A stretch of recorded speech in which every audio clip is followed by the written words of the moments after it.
Ayan. Ano sa tingin nyo? Legal play o foul? Bucket for Roenick, saves it, bounds, and almost a foul.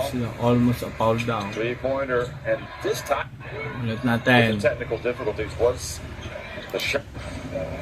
Ayan tingnan nyo nasabit yung paa. Na ano siya, yung paa niya kaya siya natumba. Roenick saves it, bounds. Tingnan nyo yan tutumba yan. Na ano ng puti yung paa, nag-cross yung paa nila magkalaban. And almost a foul. 3-pointer, and this time Para sa inyo, foul siya o hindi? Paki-comment na lang, foul ba yon? Pero alam mo kung natawagan yun ng foul, hindi sila makaka-score ng 3 points.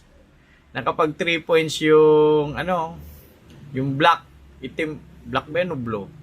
Diba?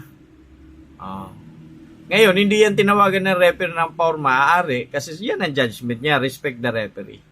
Tiningnan niya yung effect. Malamang dahil awak pa rin naman o nasa kanila pa rin naman ang bola, hindi naman nawala, sa black pa rin naman yung bola, kaya tuloy na yung laro. No? Pero kung nakuha yun ng puti, foul yun malamang.